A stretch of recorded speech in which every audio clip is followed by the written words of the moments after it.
What is up? It's a boy Kayle, 1 versus 9. Back again with a fresh new video. Today, we're actually reacting to a new video that just got released 20 minutes ago. In case you're wondering why there hasn't been any video, I was sick. There will be more videos again. There's also like a lot of stuff going on around. I haven't told you guys. Trust me, it's PogChamp. We're watching Kayle's rework, trying to fix what wasn't broken. League of Legends. It goes 50 minutes. Hey, grab a little ice cold cola, and then get the juice. Also, I'm hungry, so I will eat a bit. I hope you guys don't mind. Let's do it. Was designed around fulfilling traditional archetypes. In the early days of League, most of the roster was designed around fulfilling traditional archetypes in a literal sense. For example, you had your generic Minotaur frontline tank in the form of Alistar, you had your typical archer/huntsman through Ashe, you had your mage in the form of Ryze, an assassin in the form of Katarina, an enchanter like Janna, a berserker like Tryndamere. Almost every Mamma, wait 1 second, guys. Hey, 1 second. Katarina, an enchanter like Janna, a berserker like Tryndamere. Almost everyone in some way, shape, or form could be closely related to a video game trope from an RPG or something. Not a bad thing, mind you, there's a reason why tropes become tropes. Point being, champion design early on placed a greater emphasis on checking things off a list compared to now where it's more about every release going after a certain theme.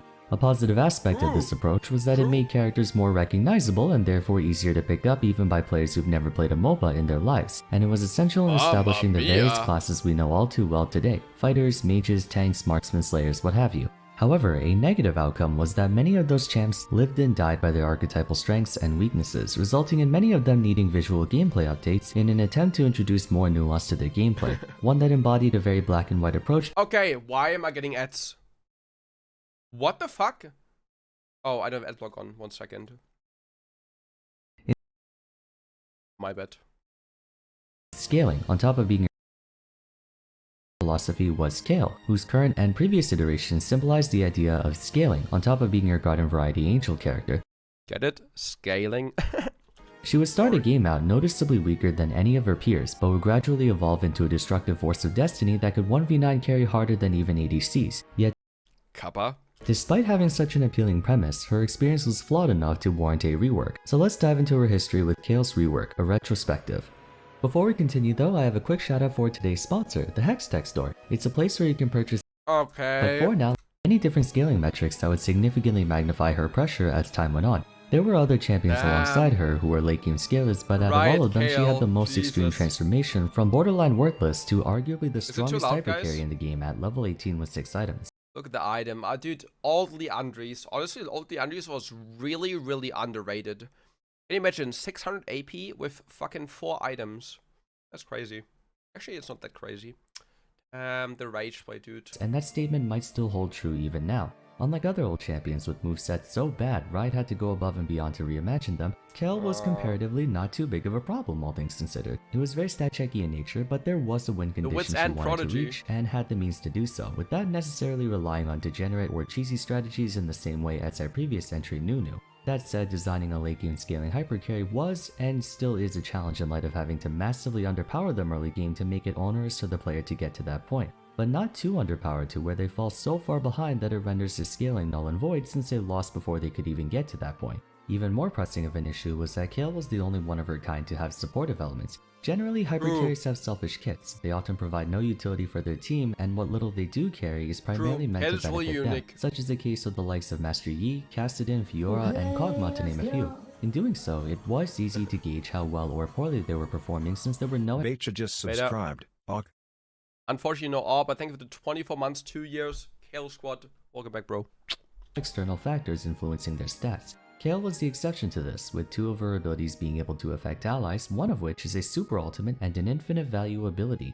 Additionally, she had a lot of different elements that are very rare if not unique only to her, meaning there was nothing Riot could use as a reference to judge how effective it would be in practice. The lack of a benchmark to evaluate her was largely responsible for why she had to receive not 1 but 2 major overhauls. Technically only the first is a visual gameplay update since the second didn't change her visuals in any way, but the adjustments to the latter were significant enough to fundamentally alter many things within her kit and by extension her playstyle.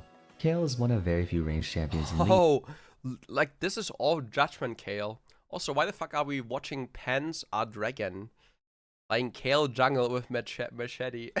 Who altered between melee and range form. The only others at the time were shapeshifters like Nidalee, only Kayle had this in the form of a buff. Righteous Fury was a shining virtue, passively dealing bonus magic damage with her basic attacks, making her a hybrid scaler as well. When activating the ability, she would gain a long-lasting buff that changed her into a ranged champion with an attack range in the same vein as a standard marksman, and the magic damage on her basic attacks would double while splashing on enemies around the initial target, much like Ravenous Hydra. Given its base duration of 10 seconds and a 14-second cooldown at rank 5, it was very possible for Kayle to have Righteous Fury's uptime last indefinitely, as 30% cooldown reduction would be significant enough. Hey, actually, not really true. Because, you know, I one-tricked old Kayle for 3 whole seasons. 30% wasn't enough. It wasn't. You literally needed, I don't know what is this? But I am 100% sure you always needed 37 point something % attack speed to get below 10%. I remember that 100%. 30 wasn't enough. And that's why you always choose, you know, Nash's Tooth, which gave you 20% CDR, plus you always went 17% scaling CDR in your Quintessence and in your Blues, I think, right? So I'm not sure with the 30% there. Maybe I'm wrong, but I don't think so. For the duration to exceed its cooldown, and Nash's Tooth provided 20% back then. Not only did Kayle deal hybrid damage, not only was she a ranged attacker, but she also did AoE damage with her attacks, and it wasn't just a small bit either, seeing as it did the full bonus damage on top of almost half her AD. Obviously, with this ability revolving around her autos, building attack speed would amplify its effectiveness in tandem with standard attack damage and ability power. Furthermore, her passive Holy Fervor would shred both armor and magic resist by 15%, and it was already difficult to itemize against hybrid damage, let alone dealing with this. Her Q and W served to make it easier for her to kite out or chase down enemies. Reckoning was a point-and-click spell that applied a rather strong slow for a full 3 seconds. If her opponent had no mobility, then they were completely exposed with this. Divine Blessing was a moderate heal and 3-second movement speed buff on her or an allied champion. I mean, W was by far the most useless spell in the game. I think W now is like, it only makes sense to heal 2 targets. Healing 1 target sure was fucking useless, man. That was literally useless. It also had really long cooldown. With just a few AP items, she had the potential to outspeed anyone else in tempo for a brief moment, making her surprisingly hard to catch. This is where we encounter a balance issue. Kayle is a pseudo-ranged champion with a self-heal, thus giving her sustain in the neutral. Bro, what the fuck? It's the mouse button. What the fuck? Granted, it had a 15-second cooldown, but that's a dangerous combination to have. Many hyper carries do have some semblance of healing in their kit, but it's balanced out by the fact that they're usually melee or can only pull the ceiling off while fighting enemy champions. It's almost never a good idea to give a ranged champion out of combat sustain unless they sacrifice their own health in some way, such as Vladimir. Additionally, being able to cast this on her allies gave her decent teamfight utility. And speaking of teamfight utility, Kayle's ultimate was Intervention. With the cast range of 900 and no mana cost, she granted unconditional invulnerability to either herself or any one of her teammates for up to 3 seconds. No strings attached. Press the button and boom, you become immune to all damage. Tryndamere has a similar ability in the form of Undying Rage, but once again, what kept it from being overpowered was that he was a melee champion, therefore easy to kite without his dash, and he could only use it on himself. Kayle was able to attach this to anyone on her team or herself. If used on herself, you essentially ended up with a range hyper carry with splash damage who can free fire on you for up to 3 seconds. And I remember all that she really can slow as well. you down while speeding herself up. It was so funny with Aurelia, right? Because like you would sometimes start E level 1 when someone had greater max health than you, right? And then you just stunned them. If someone had more health than you, depending on if they were actually lower on HP or not, you would just stun them. It was like sometimes really broken level 1. In the early game, this wasn't... Was it percentage? I just remember if someone had more HP, you know, like even at level 1, when you both were full HP, but the guy had more HP, like starting, you would just stun them. Much of an issue, considering she had no attack speed or damage yet. But in the late game, 3 seconds of invincibility is enough for her to get in 6 to 8 autos if you have no way of stunning her. Did you say 68? Seconds of invincibility is enough for her to get in 6 to 8 autos if you have... What? Oh, 6 to 8. Oh. In the late game, 3 seconds of invincibility is enough for her to get in 6 to 8 autos if you have no way of stunning her. Alternatively, she could use intervention on her ADC or someone else, granting them full freedom to do whatever the hell they wanted. Cool. Why this was such a problem was because the one weakness of hypercarries is that my best friend, you know, who introduced me to League of Legends, we used to play in the other room like when we were like 13, 14, doing like LAN parties and stuff. I remember, dude, he did a crazy fucking Akali pentakill with the old one. Dude, good old times, season 4. That if they fall behind, they're of no use to the team since they're nothing but damage and usually no crowd control. Kayle had enough utility to where she could provide for her team Look during at the the pen mid game boots. even if she Broken. was behind I told you while guys, still pen boots slowly but broken. surely scaling. That's not to say she had no weaknesses. Her unrivaled late game prowess came at the cost of an almost non-existent early game, but back then, League of Legends was a lot slower than it is now, even after version 12.10. The pressure to score an early lead wasn't as paramount, nor was it as punishing to fall behind. She had time on her side, and many people knew this too. Prior to Rework, she was consistently performing at well over a 50% win rate. The issue surrounding this was how polarizing of a champion she was. Again, you're looking at a range hybrid area damage auto attacker with the ability to make Okay, guys, I need a translator. What does it mean? What does it mean? Panalo mo muna mamsh. What does it mean? Any translator? He typed all chat. Panalo mo muna mamsh. Invincible for 3 seconds Was I on and all stream? point and click abilities. The What do outcome you was mean? assured. If you had the right composition to shut her down early and during team fights, she lost. If you didn't, she won. Not exactly the most fun experience for either her That or her mouse fucking opponents. tilts me. Pragmatically though, she was fine.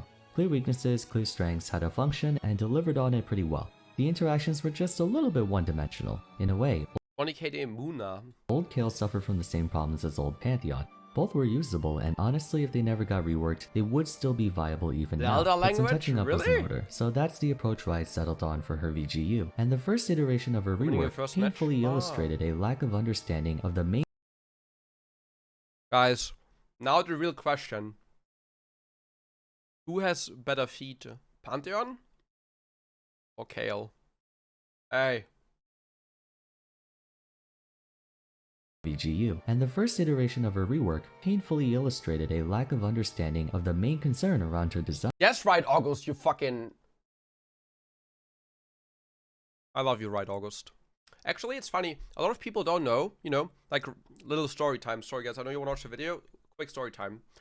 When Kayle initially got reworked, right, August spent a lot of time in my chat, and we were like talking, you know, and he asked me a few things about Kayle rework, if I liked it and not. And on the first rework, you were actually, you hit the tower level 6, and it would still proc AoE. And I said, dude, it's bad that you get AoE damage level 6 because you can never hit the turret because you always get aggro. He's like, yeah, you're right, and they actually end up removing it. And we also played with him some games on PBE. And then, yeah, unlucky, I guess, what happened. Design. Polarity. Kayle's abilities retained their basic premises, but were modernized to widen their range of effect. Version 9.5 oversaw her full relaunch alongside True damage Morgana. people Now off. instead of her range properties being attached to a buff, it was transferred to her passive. Divine Ascent featured 3 phases of evolution based on the rank of her ultimate. Initially, basic attacks What were granted happened? Bro, right, August got the craziest shit wave of shit against him. You know, a lot of people blamed him for the fucked up rework. I can kind of agree, but dude, it's not one person. I mean, he designed the champion, right? But it's not one person who designed the whole champion. There's like a whole team behind it. So, like, just blaming Right August was kind of unnecessary, really. bonus attack speed stacking up to 5 times, and at full stacks, she became exalted, gaining increased movement speed towards enemies. She would then obtain an additional effect at level 6, 11, and 16. At level 6, while exalted, her auto attacks unleashed a wave of fire in a cone, so rather than a Ravenous Hydra passive, it became a Titanic Hydra passive. This is where splash damage went to as well. Then at level 11, she became a permanent ranged champion, and her attack speed per stack was increased. Then at level 16, she became It's kind of crazy that that Kayle version was kind of considered OP because it was literally just get level 60 and you auto win, right? Level 16 Kayle was literally unbeatable. You get true damage, it was broken. But laning phase was so much worse. You know, you were literally melee until level 11. You get AoE, but dude, you were so useless. You were way worse than it is now. It's kind of crazy actually to think about. became permanently exalted, and the fire waves dealt true damage. Without even looking at the rest of her abilities, something was very wrong with this. In a vacuum, this is a very interesting way to add thresholds to a hypercarry scaling. There's a tangible power spike with each evolution. At rank 6, she got more wave clear, at rank 11, she got more range and DPS, at rank 16, she goes full 1v9. But her biggest flaw was how pathetically weak her early game was, even for the standards of a late game champion. All Kayle was able to do at best was push waves and play neutral for a good 20 minutes. While she had very little kill pressure to speak of, giving herself range wave clear kept her from being collapsed on too early, and Divine Blessing was just enough for her to avoid being an easy target to catch. Divine Ascent took her poor laning phase and made it even worse. Now she had no consistent form of wave clear until level 6 and zero access to range attacks until level 11, all for a small 30% attack speed buff that meant nothing for her in lane. At first, it may seem like a necessary evil on account of her level 16 passive granting AoE true damage, and it is, but Kayle didn't need a stronger late game. Her existing late game was already disgusting. What she needed was more agency in the early game so she could be a legitimate champion instead of spending the first 20 minutes praying, no pun intended, that her team could survive 4v5. What do you say? Champion instead of spending the first 20 minutes praying, no pun intended, that her team could survive 4v5. In Riot's defense, passive aside, they more than succeeded in that department. Kayle's active abilities were adjusted in a way that made them feel more skill expressive and less one-dimensional. For starters, Radiant Blast is a skill shot that can damage and slow multiple enemies, so they gave it the Pantheon Q treatment where it's no longer point and click but can now hit more than one target. I like the passive Q. was added to Radiant Blast as well. In order to capitalize on the armor and magic resist shred, you had to land this ability first. Righteous Fury was changed to Starfire Spellblade, retaining the same magic damage passive but now having a different active, a ranged and powered auto attack prior to becoming ranged yourself and did bonus missing health damage. Essentially, you can no longer remotely, albeit temporarily, access your range. I like Q and W. I think these are great spells. I mean, we can see some change on E, honestly, because it's kind of boring. It's like, it's an auto reset, nothing else with execute. Dude, imagine they would remove, imagine they would, oh my god, oh my god, oh my god, imagine they change W, that you only heal one target, only yourself, but it's a dash. You know, it's like a dash, or like maybe E is a dash that gives you an auto reset, like a small dash. You don't even have to like dash over walls, you know, but like a Nila dash kind of, you know, or like a Samira dash. It's like point and click, but you actually just can't dash itself, you know, like Akali ulti used to be. Yeah, like Wayne Q, broken. I mean, they would obviously have to nerf other stuff, but I remember when before they reworked Kayle, I always said, please give Kayle a dash, please, please, please. And they actually had the plan, right? Not like a dash itself, but I remember, right, August said at some point they had the idea of Kayle getting level 16. She would be able to fly over the whole map. She could pass every terrain, right? But that was obviously a bit too strong. It's like perma Aurelion Soul ulti. Imagine, dude, imagine, Jesus. Form. Her W could heal herself and a nearby allied champion, reducing the individual scaling, so you no longer had to choose between yourself and someone else, you could split it amongst both. Don't know how much I agree with that change, but at least they compensated with a lower heal and shorter speed boost. The biggest change, of course, was to her ultimate, now renamed Divine Judgment. While the duration remains the same, it now has an ability cost. Just look at this fucking disgusting number. Dude, every time I see 160 seconds, I just want to fucking punch my monitor, I swear. At early levels and a much longer cooldown to boot. Additionally, Kayle is locked out of using basic attacks for at least a second and a half, preventing her from free firing on you during the entire duration. In exchange, Divine Judgment has a finishing attack that deals a pretty large amount of magic damage to all nearby enemies. Responses to the change were mixed. On one hand, there was more of an incentive to use it offensively now that it did damage, but on the other, it lowered how much of the duration she can actually attack for, enough to where she can barely attack at all while invincible. Regardless, her new base kit was noticeably healthier by design than before. There were more applications of them in teamfights and laning phase. But that said, a lot of that was overshadowed by her passive having great taste but awful execution in terms of what she needed. At level 16, she was indisputably the strongest champion in the game by every stretch of the imagination. Problem was, she would only Draven Fanboy, I will talk about that after the game, okay? ever get that far in maybe 1 out of every 30 games, considering how irrelevant she was. What do you say? She would only ever get that far in maybe 1 game by every stretch of the imagination. Problem was, she would only ever get that far in maybe 1 like out of 16? every 30 games, considering how irrelevant she was until all the way to level 11. And even if she managed to survive to that point, she would only be on the same playing field as every other champ at level 11, meaning No, it was true. It was true. It literally, bro, I was stuck diamond for like 2 seasons with new Rework Kayle. I had so many problems adapting from old Kayle to new Kayle because the champion actually fucking sucked the first 11 levels. No one wanted to play her, you know? But once he actually got 16, it was literally GG. It was literally GG. Yeah, she was in range. Dude, you literally went kleptomancy to kind of survive laning phase. That's what you did. You went fucking kleptomancy, cookies, biscuit delivery, fucking time warp tonic, what's it called? The fucking corrupting potion, bro. You literally just played fucking arcade games. You know, just hoping you get some more potions from your klepto stacks. No return on your investment till level 16. Cookies or biscuits? At that point, it begged the question, why even bother? Cookies and that is was biscuit delivery. Yeah. Yeah. You know what I mean. My goodness, dude. Sorry. Yeah, my better. Yeah, or the level up potion. I remember one game I got 2 level up potions. That was like a once in a lifetime chance. I got level 16 at level 14. Dude, I remember they removed it afterwards. I think it was kind of broken. the main grievance everyone had with her right from the start. It didn't matter how good like her getting Super 1 Saiyan was God lucky, Blue but getting Kayak and 2, Ultra Instinct 1 I remember on 99,999 stream I was like, what the fuck? It was too inaccessible most of the time. And Skill, the few yeah, times you skill could points, access yeah. it was long after it was too late to make use of it, so she ended up getting another rework. Less than half a year after her VGU, she received another major overhaul to most of her abilities. In an effort to return more agency into her laning phase, Kayle's bonus movement speed while exalted was halved, but now applies no matter what. Instead of having Wait, I don't even remember. She had 15 fucking bonus movement speed when moving towards enemies. I like the 8% bonus movement speed though. I think this is really good change. Like 15 is a lot, but only moving towards enemies. It's good for chasing, but I just like having perma movement speed. I think that's way better now.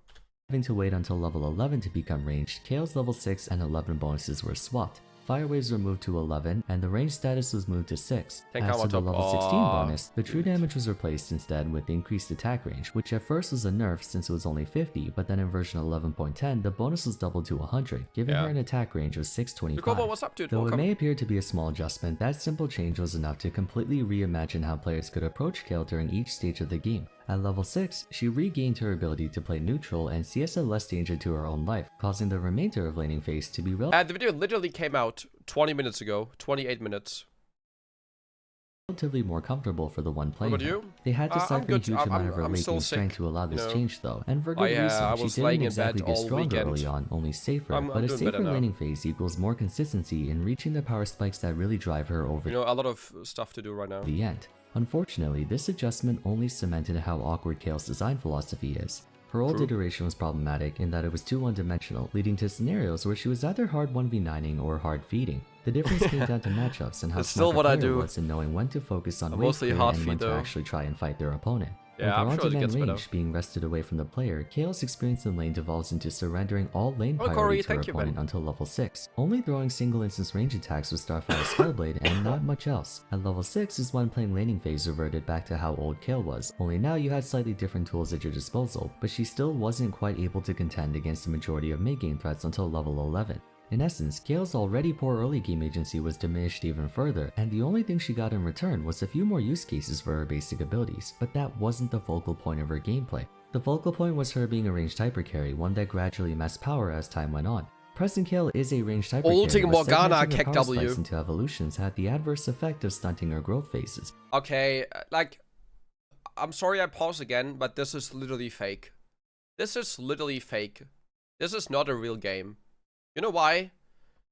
You cannot tell me that Morgana is waiting for Kayle ulti and not just press Zhonya's. No way. No fucking way, man. No fucking way. No fucking way. Dude, if it's solo queue, I would ult Morgana and she would go into Zhonya's instantly. Literally, it's fake. Her being a ranged hyper carry, Look. one that gradually No way she doesn't know Zhonya's here. amassed power as time went on. Present Kayle is a ranged hyper carry, but segmenting her power spikes into evolutions had the adverse effect of stunting her growth phases. Rather than a straight curve upwards in strength, it was more like a set of stairs. A huge power spike followed by flatlining before the next one. Kayle was no longer about gaining each level, getting more items. She was more like a survive until level 6, then survive until level 11, then survive until level 16.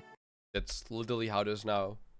During this time, Pre-made, engaging sure. against her lane opponent has no benefit for her, not exactly portraying the Holy Angel motif when much of the early game Yeah, is they spent were probably hiding from their pre-mates. opponent. Kayle Morgana A lot of what I'm abusers. saying might sound familiar to those of you who watch my Karma retrospective, but the reason it works so well for her is that Beta, do you know how to do these, like, these colors?